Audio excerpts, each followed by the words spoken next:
y a une catégorie de traders qui gagnent de l'argent que le marché bouge, monte, descende ou ne fasse rien. Ce n'est pas de la magie, leur stratégie c'est de vendre la volatilité. Aujourd'hui, je vais vous expliquer comment ça marche exactement avec un backtest à l'appui. Et surtout, je vais vous présenter toutes les limites de ce type de stratégie qui sont présentes nulle part ailleurs dans les vidéos YouTube françaises. Donc évidemment, ce type de stratégie, c'est des stratégies assez risquées que moi j'ai apprises quand je travaillais en salle des marchés. Et donc si tu veux apprendre à faire pareil en limitant les risques et en connaissant vraiment les limites de tes modèles, n'hésite pas surtout à rester jusqu'à la fin de la vidéo et à t'abonner à la chaîne parce qu'on parlera beaucoup également de ce type de stratégie sur les options.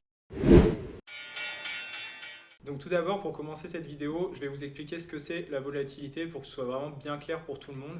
Donc il y a deux types de volatilité. Il y a la volatilité implicite.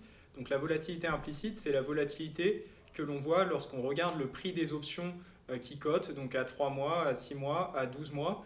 Et donc on va retourner la formule de pricing des options, donc Black-Scholes, et on va trouver donc la volatilité qu'il aurait fallu mettre dans le pricer pour récupérer le même prix d'option. Et donc ça, c'est la volatilité implicite et elle qualifie ce que les traders anticipent sur les marchés en termes de mouvement, donc sur une action ou sur un indice.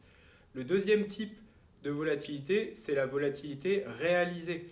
La volatilité réalisée, c'est rien de plus que l'écart type des rendements passés sur une action ou sur un indice. Et celle-là, ce qu'elle vous dit, c'est ce que le marché a vraiment fait sur les dernières séances, sur les derniers mois, sur les dernières années. Entre ces deux volatilités, c'est-à-dire entre les anticipations et la réalité, il y a toujours ce qui s'appelle la VRP, Volatility Risk Premium. Et cette Volatility Risk Premium, ce qu'elle vous dit, c'est la différence de ce qui a été réalisé versus ce qui était anticipé par les acteurs de marché. Et je vais vous la montrer tout de suite. Vous allez voir que sur le S&P 500, elle est souvent positive. Donc comme vous pouvez le voir sur ce graphe que je vous ai fait, ce qu'on remarque, c'est que la VRP, elle est souvent positive puisque toutes les zones en verte sont des zones où vous avez une volatilité risk premium positive. Donc c'est-à-dire que la volatilité réalisée est plus faible que la volatilité implicite. Et les zones en rouge, c'est les zones où vous allez perdre, évidemment, puisque la volatilité implicite est assez faible, vous avez une crise et tout de suite la volatilité réalisée sur les dernières séances va exploser à la hausse et donc à ce moment-là, typiquement la VRP devient négative. En revanche, ce qu'on peut voir, c'est que dans la majorité des cas, vous avez un hedge à essayer de vendre la volatilité implicite et de supporter, vous, la volatilité réalisée. Donc en fait, c'est exactement comme si moi je suis AXA Yard Insurance et ce que je vais faire, c'est que je vais vendre une assurance auto à quelqu'un qui devrait normalement, selon des statistiques, avoir 1,5 accidents par an et finalement il n'a qu'un accident. Donc évidemment, moi en couvrant ce risque-là, je vais gagner de l'argent. C'est le hedge de la captation de la VRP sur les marchés financiers. Donc une fois que je vous ai dit ça, normalement, vous avez exactement compris quel va être le principe de la stratégie, puisque la stratégie, ça va être de vendre des options pour capter la VRP et supporter la volatilité réalisée. Mais avant de faire ça, je vais vous parler des régimes de marché. Donc les régimes de marché, c'est hyper important dans cette stratégie, et comme vous pouvez le voir donc, sur mon écran, je vous ai mis le S&P 500. Et donc l'idée, c'est en fait de vous montrer qu'il y a des moments où vendre de la volatilité, ça va évidemment pas payer. Donc typiquement, ici vous voyez, vous avez un cluster de volatilité et là vous avez le marché qui baisse fortement. Donc là, si vous vendez de la volatilité, c'est quasiment sûr que vos options seront traversées. On a la même chose ici en 2020, un peu la même chose ici et un peu la même chose là. Et en revanche, vous avez des régimes de marché où le marché il va croître de cette manière, donc en forme de bull market qu'on a pas mal connu sur ces dernières années avec les baisses de taux des banques centrales. Et à ce moment-là, c'est pareil, ça va être assez compliqué de vendre la volatility risk premium, sauf si vous hedgez le delta. On y reviendra plus tard. Et après, vous avez toutes les zones idéales. Donc les zones idéales, c'est quand le marché est comme ceci. Donc vous avez un marché qui monte très doucement ou qui stagne, comme à ce niveau-là également, ou à ce niveau-là, ou évidemment à ce niveau-là. Et sur ces niveaux, en fait, c'est idéal de vendre la VRP puisque c'est souvent des niveaux où les marchés sont assez calmes. Et donc, si vous vendez des options, votre risque d'être traversé ou de devoir hedger votre position demeure assez faible. Et si on regarde en zoomant, typiquement, moi, c'est une stratégie que j'ai en production et qui a très, très bien marché sur tout le début de 2026 et la fin de 2025 puisque, comme vous pouvez le voir, le marché n'a pas bougé. Et récemment, j'ai perdu pas mal sur cette stratégie pour être transparent avec vous, puisque vous avez eu ce gros rebond Et ce gros rebond, évidemment, n'était pas anticipé. Vous aviez une forte volatilité implicite, mais la volatilité implicite ne priceait pas un mouvement de plus 7 à 10% à la hausse sur l'indice. Maintenant qu'on a dit ça, on sait où est le hedge et on sait dans quel régime de marché on ne doit pas utiliser cette stratégie, on doit la mettre off ou alors on doit la delta hedger. Et maintenant, je souhaitais vous parler donc des risques de cette stratégie et de comment les surveiller et comment les couvrir. Donc ces risques ils vont passer par 5 dérivés partiels que je vais vous présenter, qui s'appellent également les grecs. Et donc la première grecque la plus importante, c'est le delta. Donc vous, quand vous allez vendre de la volatilité, votre objectif, c'est évidemment de capter la VRP. Donc l'objectif, c'est d'avoir un delta, donc la variation du prix de votre stratégie en fonction d'une variation du sous-jacent, qui est le plus proche possible de zéro. Donc vous ne voulez pas de mouvement directionnel. La deuxième lettre grecque la plus importante pour vous, c'est le Vega, puisque évidemment, vu que vous vendez la volatilité, le Vega, c'est typiquement la grecque qui va vous dire de combien vous allez être perdant si la volatilité monte. Donc si la volatilité implicite est plus forte et donc potentiellement la VRP moindre. Donc celle-là, il faudra que vous la surveilliez aussi. La troisième grecque importante pour vous, ça va être le gamma. Et ce qu'il faut savoir, c'est que le gamma, c'est celle qui matérialise le plus votre risque. C'est-à-dire de combien le delta va bouger si le sous-jacent bouge. Et vous, lorsque vous vendez de la volatilité, pour sûr, vous allez être gamma négatif, ce qui veut dire qu'à chaque fois que le spot va aller contre vous, et ben vous allez perdre de l'argent et l'accélération de votre perte d'argent, c'est le gamma. Et donc celle-là, il faut vraiment la surveiller puisque si votre gamma devient trop élevé, n'importe quel move du sous-jacent va vous faire perdre énormément d'argent. Et pour finir, vous avez le θ. Et le θ, moi je le qualifie un petit peu de récompense puisque c'est chaque jour où vous avez le risque ouvert en position, et combien vous allez gagner par la perte de valeur de votre position. Et donc évidemment pour vous, vu que vous êtes vendeur d'une position optionnelle, et votre θ il est positif, donc chaque jour vous encaissez un petit revenu. Il y a une grecque qui n'est jamais présentée dans les vidéos YouTube en français, mais dont je vais vous parler, qui est le charm. Et le charm, c'est simple, c'est l'évolution de votre delta avec le temps qui passe. Et ce qu'il faut savoir, c'est que plus le temps avance et plus le delta devient important. Et donc ce qu'il faut regarder, ce sera évidemment quel est le niveau de θ que je reçois par unité de charm, puisque si vous avez un charm trop élevé, certes vous allez avoir un θ qui est énorme, mais pour un risque qui devient énorme aussi directionnellement avec la progression du delta. Donc ce qu'il faut, c'est toujours avoir un charm qui reste assez contenu, parce que vous, en fait, vous n'avez pas envie que votre position devienne complètement directionnelle avec un delta énorme et un delta qui va énormément progresser dans les semaines qui viennent. Donc voilà les 5 grecs qu'il faut absolument surveiller et si nécessaire ajuster dans votre portefeuille pour que notamment le delta reste proche de 0, le gamma pas trop loin de 0 même si c'est difficile, tout ça avec un θ qui reste évidemment positif puisque c'est le but de la stratégie. Donc maintenant, je vais vous présenter la stratégie une fois qu'on a dit tout ça. Donc la stratégie, moi ma stratégie préférée, celle que j'utilise le plus et que j'ai en production, c'est donc l'Iron Condor. Donc Iron Condor, c'est quoi? C'est la vente d'un put spread et la vente d'un call spread, donc éloigné du spot. Ce que moi je vais faire en fait, c'est calibrer les ailes, donc la différence entre le call vendu, le call acheté, le put vendu, le put acheté. Donc ici vous l'avez dans le Jupiter, donc c'est le wing points, et donc le wing points que moi je mets à 40 sur le S&P 500, sachant qu'un contrat, le multiplier c'est 50 points, donc votre risque maximum c'est 50 fois 40 fois le nombre de contrats que vous vendez moins la prime que vous avez captée. Donc ça, ce sera votre risque maximum. Et moi, en fait, je vais vendre les ailes à un écart type du prix. Donc en fait, ça va s'adapter en fonction de la volatilité. Plus le marché il va être volatile et plus je vais les vendre loin pour éviter de me faire traverser. Et donc, ça vous donne ici les legs de la stratégie. Donc maintenant, on va passer à l'exécution. Donc pour exécuter, c'est assez simple puisque moi, j'ai fait tout le travail. Donc vous avez juste à aller sur mon site si vous le souhaitez et récupérer tout le framework de backtest et Jupyter Notebook. C'est gratuit, c'est cadeau, donc surtout n'hésitez pas. Et comme cela, vous pourrez donc changer tous les paramètres de la stratégie. Donc ajouter un TP, un stop loss, modifier la forme du scoop de volatilité, modifier le VRP en basis point que vous allez pouvoir choper selon vous dans le marché ou pas, choisir un autre contrat que le S&P, un multiplier, les wing points. Donc surtout, faites-vous plaisir et n'hésitez pas.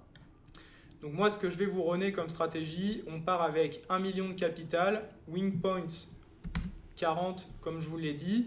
Donc 40 x 50, ça fait 2000. Donc ce qui veut dire que par contrat, votre perte maximale hors prime, elle est de 2000 balles. Donc sur 1 million, ce qu'on va faire, c'est qu'on va prendre 3% d'un million, ce qui fait 30 000.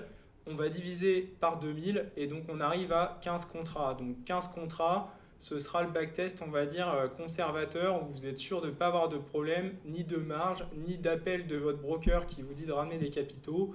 Et tout, normalement, devrait bien se passer pour vous puisque votre perte, elle est capée. Donc le backtest, eh ben, il a tourné. Et ce que vous pouvez voir, donc je vous le mets ici, c'est que vous avez un rendement qui est de 3,5% par an, contre 8,8 pour le S&P.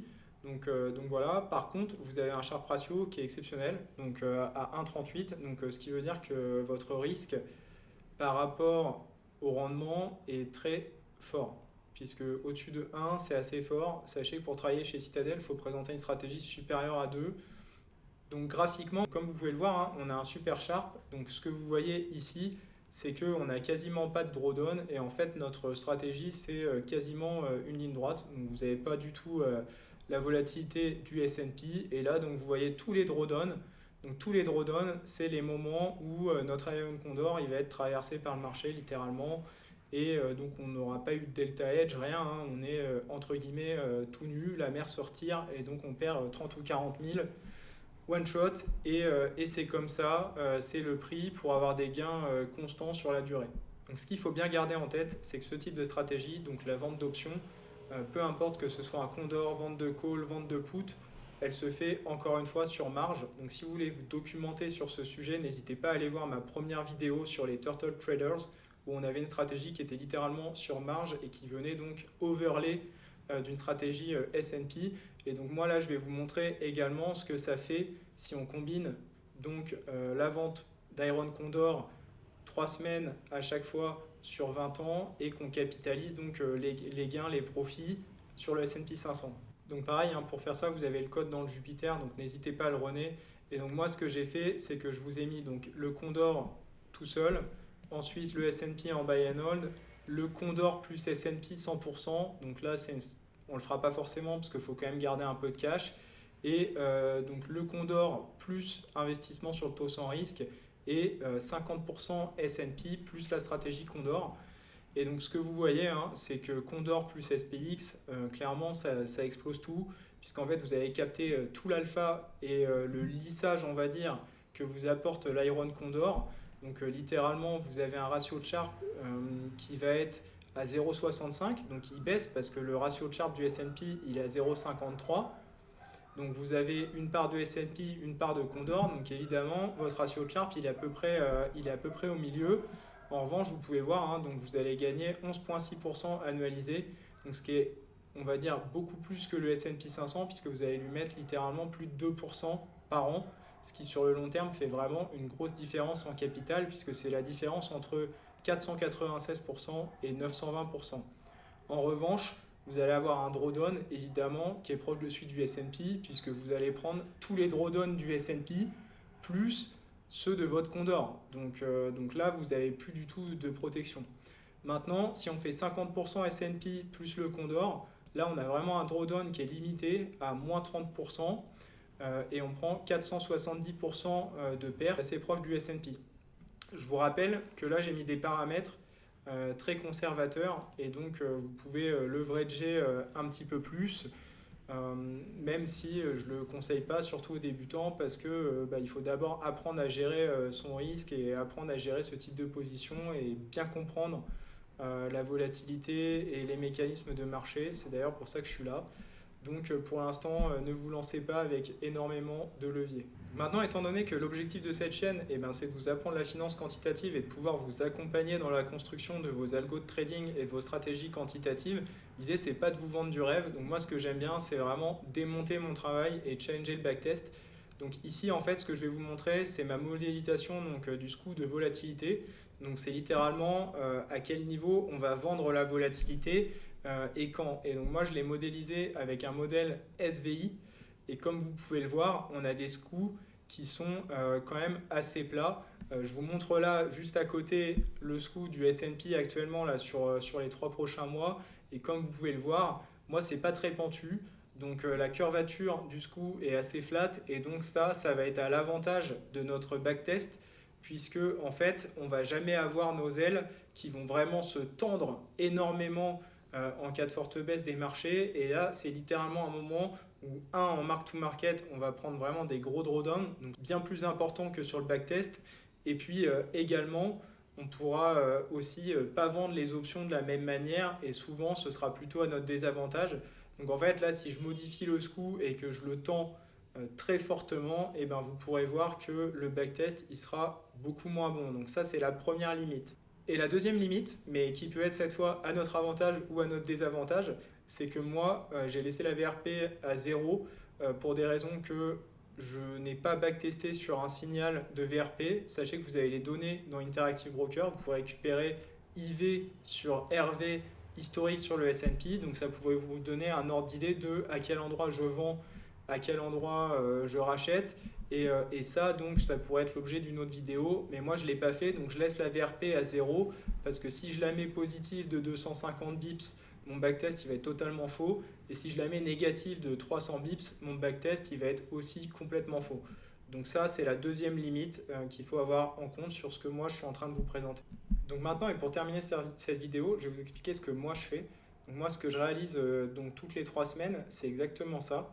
La seule différence, c'est que moi, donc, je vais vendre sur un signal, donc il faut que la volatilité implicite elle soit vraiment plus élevée que la volatilité réalisée. Il faut également, donc moi j'ai un modèle pour déterminer le régime de marché qui prend différentes variables. Il faut également que le régime de marché soit stable, c'est-à-dire pas un régime de marché risk-off et pas un régime de marché où ça traîne de malade.